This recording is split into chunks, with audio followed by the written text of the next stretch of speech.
everyone. Have a nice day to all. Welcome to our today's session, The Changes After 1991.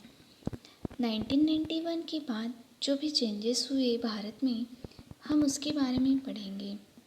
In the previous part, we discussed about the 1980s when the Indian Army was sent into the Golden Temple at Amritsar, a holy shrine of Sikhs in 1984, and after the death of Indira Gandhi, the Rajiv Gandhi became Prime Minister.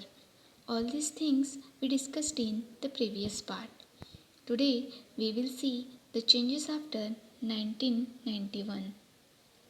The year 1991 is held to be very important in the history of the world as well as India. Bharat सिर्फ जगत के इतिहास में ही नहीं तो भारत के इतिहास में भी 1991 ये जो साल था बहुत ही महत्वपूर्ण इतिहास काल में ये माना जाता है. The Soviet Union disintegrated into several different small countries and the Cold War came to an end. Soviet union जो था उसको अलग अलग स्मॉल कंट्रीज़ में डिवाइड किया गया और जो कोल्ड वॉर था भारत में, जैसे कि भारत में शांतता नहीं थी तो ये जो वॉर था उसका भी एंड हो गया. In India the government under the leadership of prime minister P.V. Narasimha Rao initiated many changes in the Indian economy. और जो प्राइम मिनिस्टर थे P.V. नरसिम्हा राव, इनके अंडर में जो सरकार बनी थी भारत में, तो उन्होंने उनके लीडरशिप में भारत के अर्थव्यवस्था में बहुत सारे चेंजेस किए. During this period the Ram Janmabhoomi and Babri mosque issue at Ayodhya came to the forefront.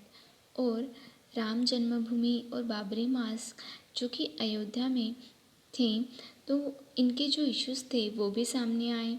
In the elections conducted between 1996 and 1999, no political party got a clear majority in the लोक सभा. और 1996 और 1999 इनके बीच में जो इलेक्शंस को कंडक्ट किया गया तो जो कोई भी राजनीतिक पार्टी को ज़्यादा मेजॉरिटी में मत नहीं मिले लोकसभा के इलेक्शन में. This resulted in 3 governments in A short span of time. और कम समय में जो 3 गवर्नमेंट्स का उदय हुआ. Those led by prime minister Atal Bihari Vajpayee, HD Deve Gowda and Inder Kumar Gujral were amongst them. और उसमें से prime minister Atal Bihari Vajpayee, HD Deve Gowda, Inder Kumar Gujral ये थे. Finally in 1999 the National Democratic Alliance came to power under the flag of Bharatiya Janata Party and Atal Bihari Vajpayee became India's prime minister.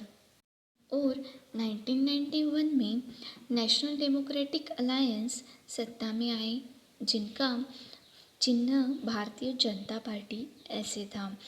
और अटल Bihari Vajpayee India के prime minister बने.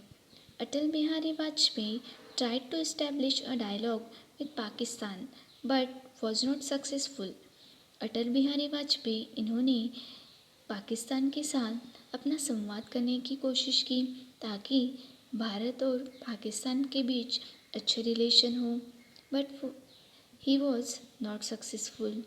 India conducted a number of nuclear tests in 1998. Bharat ने 1998 में number of nuclear test को conduct किया and declared herself as an atomic power. और उन्होंने atomic power एक नेशन खुद को डिक्लेयर किया. इन 1999 there was another war between India and Pakistan in Kargil region. Over the Kashmir issues. और 1999 में भारत और पाकिस्तान के बीच कारगिल जगह में कश्मीर को लेकर जो विवाद था वो एक युद्ध का कारण बना। India defeated Pakistan in this war as well. और भारत ने पाकिस्तान को हरा दिया। सो in this part we discussed about the changes after 1991. Write down all the new words in your copy and collect information about the changes after 1991 and paste pictures also. So in the next part we will discuss about Indian economy.